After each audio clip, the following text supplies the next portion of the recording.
nothing changes.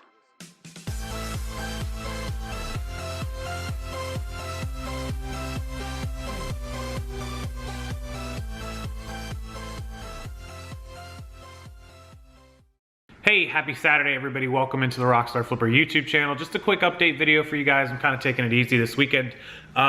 Just to direct my attention and your attention towards the eBay glitch, still basically at the same point where item specifics have not fully updated. I know some of you said that some of yours may have been showing updated, mine still not showing updated. I went ahead and manually revised pretty much all of ours, but I left a section of them unrevised so that anybody that wanted to see it or me demo it live to show that it's not working, I still had those available, which I'm gonna, after this video, record another live demo. I'm not gonna post it on YouTube yet, but I'm gonna date it and show that as of Saturday, what is today, October 19th at about 7 p.m. Eastern, it is still not up and working correctly, the left-hand filter and the size filters. So if you haven't gone back and revised yours manually, you might as well assume that it's not filled in, and you can go test that by clicking revise on your item and scrolling down to your item specifics on clothing, on shoes, and on some hard goods. It looks like DVDs and video games and car parts and media and other stuff were affected as well. And that's how you can test it. Go see if your item specifics are filled in. You'll see. If they're not, then they're not showing up in search either when potential buyers are doing the same filtering, which has been the same ever since Tuesday. So at some point Tuesday this was going on. So into Wednesday to Thursday to Friday to Saturday, and now as we start Sunday, we'll be on day 5 of this not working. And if you chose not to revise your listings, no sales or very little sales. Yes, people can find it by searching completely, but somebody like me does a Robert Graham button-down shirt or flip cup shirts search, and then I go to the left side or the top or whatever, and I choose large or extra large, and I click that filter. If yours isn't revised, I'm not gonna see it. Yeah, I could go back, but then I'm gonna see, 20,000 listings rather than knocking it down to 500. I'm just not gonna scroll through all of those. So that's kind of the update there. There were some eBay updates put out last night, Friday night, the 18th, and some people posting on social media that eBay saying they were always visible. No, they were not always visible. That's incorrect. And eBay also saying that they are either fixed or currently being fixed, and that again is not correct. They're not fixed. And none of mine that I left manually have been fixed, and I have a test group. There's about 10 of us in a group chat, and I've been asking them all to leave some unrevised, and all of those unrevised are not fixed. So I don't believe that, and I have the proof. As far as it being fixed by Monday, I mean, tomorrow is Sunday. It's almost Sunday now. It's 7 o'clock at night here on the East Coast. I can't really imagine that this is going to be resolved Monday. My advice to you, whether you have 100 or 100,000 listings, go in and manually revise them. The time sucks, but you know what? Your time is money, and this is the quintessential. If you don't put the time in, you're not going to make any money. There's just nothing that's going to happen. If eBay does end up fixing them, and it ends up being day 6, day 7, day 10, day 15, whatever it is, that's 10, 15 days too long, and I would have revised them on day 1 if I had really known what was going on to the complete extent. Okay, so let's move on past that. My topic of this video was if you want it done right, do it yourself. And that's kind of to bounce off of this whole situation that's happened. We can't control a platform. We can't control what happens to that platform. And so what we can control is if you want it done right, do it yourself. So there's 3 ways that I can tell you to do things yourself. So way number 1 is that you should have your own platform, your own way or backup way of selling things and making money. So selling on eBay and Amazon and Poshmark are fantastic platforms most of the time when they're working correctly. And you should always invest your time and money and efforts into selling on e-commerce platforms. I mean, that's what I'm here and I teach you guys to do. But they don't work, and they have problems, and they have glitches, and they have errors, and it happens. Obviously, it happens more on some platforms than others. So backup income, that means either a platform that you can control, like your own website, or social media, Instagram. Now, we don't own social media, Facebook, Instagram, YouTube, Twitter. Those could go down as well. But in a general theory, as a backup platform, if you're selling on those and you've built a following and you have customers, you have more control and more pull over what happens. So for example, if you specialize in men's Hawaiian shirts, and every time somebody on Facebook or Instagram wants one of your Hawaiian shirts and they see you post a picture of it and they're like, hey, I love that, I collect shirts, this is all I wear, and you sell them one through Instagram or through Facebook, and I'm gonna give you guys this tip and write this down. You can hit it up and say, hey Bill, I really appreciate that you love this shirt. Here's the PayPal invoice for 25 bucks. I'll get it shipped out to you Monday. Everything works out great. You sold Bill an awesome Hawaiian shirt. You didn't pay any fees except your PayPal fees, and you guys worked out a price of shipping, and away it goes, and you make your money.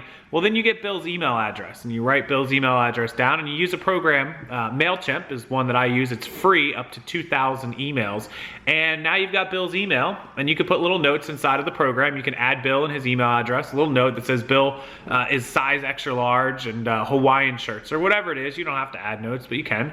And then you can create groups inside of your email list. Let's say you have 100 emails, and 50 of them are, like Bill, and they buy men's Hawaiian shirts, and the other 50, because you also sell shoes, or shoe people that love shoes. So you can make groups of shoe people and Hawaiian shirt people, X. And then whenever you get in, you go out to the store and you pick up 20 awesome Hawaiian shirts, of all different sizes, you got those 50, 60 people that are all different size Hawaiian shirt wearers, and you can blast it out to them and say, hey guys, I just picked up 20 great Hawaiian shirts. Here's some pictures. Send out an email blast that sends it to all of them. You can schedule it. You can add some pictures of some of the great inventory. If you're interested in any of these shirts, go ahead and shoot me an email back, reply to this email, let me know which one you want, and I'll send you a PayPal invoice. All of a sudden, 2 of those 60 people, just 2 of them, 3 of them, hit you back like, hey, let me get that blue Hawaiian shirt that you got on the extra large. Bam, you've made sales. It's that easy. Same thing with Instagram. You get a bunch of people following you on Instagram or Facebook that are interested in things like Hawaiian shirts or dresses or shoes. Anytime you get those, you post a picture, you say, hey guys, look at these awesome shirts I got, awesome shoes I got, and then you can get them to respond. They can DM you, they can email you, they can comment on it, whatever, and then you're gonna say, here's your PayPal invoice, and send me a payment and I'll get it shipped out to you. And that's pretty much how this direct selling works. And eventually, yeah, you're gonna start off with only a few people and you're gonna build it up. But over time, like anything, this takes time. You're gonna build a following of a couple hundred up to 500, 1,000 people. And every time you go out thrifting and shopping and you list and you put out pictures of everything that you have, people are going to be interested and they're gonna say, hey, somebody's gonna buy something. So while you're still gonna list everything over on your e-commerce platforms, before you even get that far, you can throw up some pictures and sell 2 or 3 or 5 or 10 items. Less items you have to list, less items you have to pay fees on, direct sales that go out the door within a day or 2 sometimes, probably the same day in a lot of cases, and now you have built yourself a base and a customer list and a customer, repeat customer list, hopefully, and that's how it works. That's kind of social media selling 101. I know a lot of people don't understand. They always ask me, I get it a lot, how do you sell stuff on social media? Well, that's it. That's pretty much how you do it. If you don't have a following, we use hashtags, and I go over all those hashtags in a lot of my social media videos. So you don't have to have a huge following on Instagram or Twitter to be found.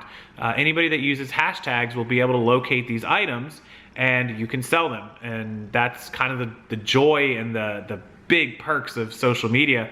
On eBay and Amazon, people find you via the search. On Instagram and Twitter, they find you via hashtags. And then once they find you and they follow you, they'll see it anyways because they're following you, so you'll pop up in their thread according to the algorithm. So that's kind of social media 101. If you want to dive deeper into it beyond just selling, what you thrift, selling your own products, handmade products, jewelry, maybe you have a service or training, or you do things like I do, like coaching or things, that you've made yourself, whatever it is, there are other ways to sell via social media, via YouTube, via an email list, like I just mentioned.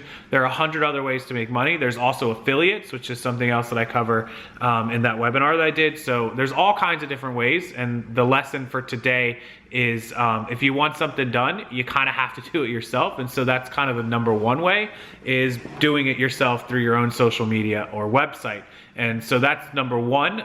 Number two, if you want something done right and you got to do it yourself, is the other question that I get a lot about hiring people to do things and hiring VAs. I'm not a fan of VAs, and here's the reason why. Virtual assistants require you to still do half of the work, which means if I'm gonna hire somebody from the Philippines through Fiverr or something like that. I still have to take all the pictures because they're not here. I'm gonna have to take all the pictures, send them the pictures. I'm gonna probably have to take the measurements if I'm doing clothing and whatnot.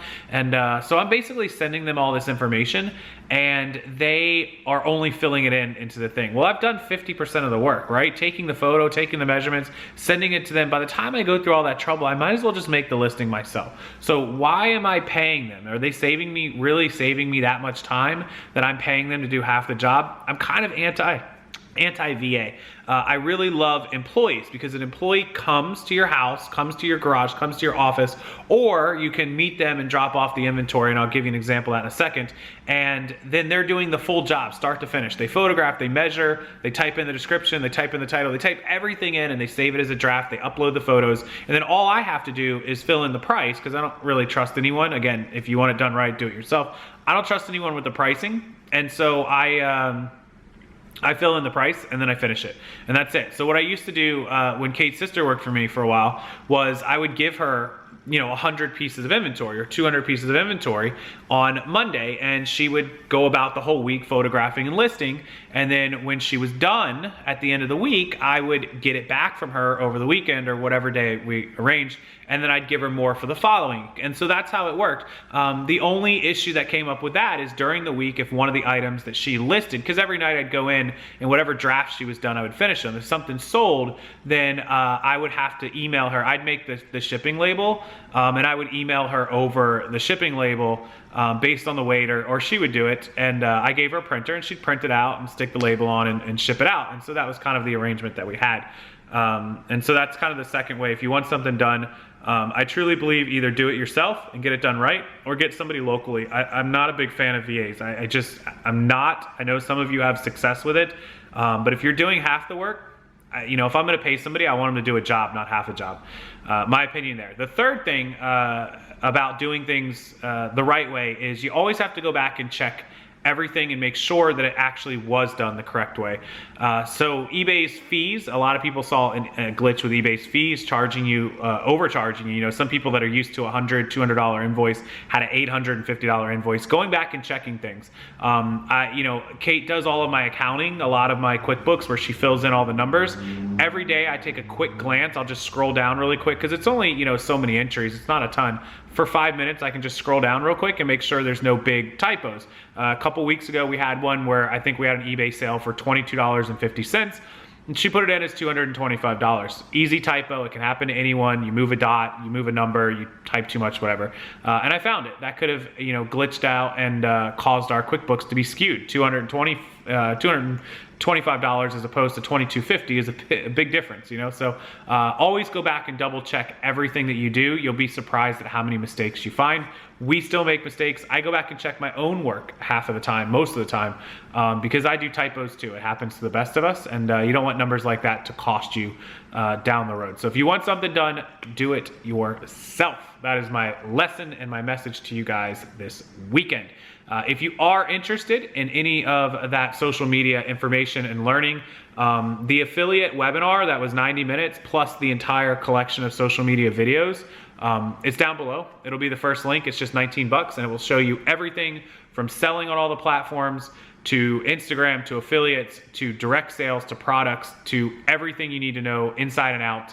And it's going to show you how I've done $100,000 in the last 12 months through social media. Also, which you guys will probably see on the screen here. Also, it is a part of the full reselling package.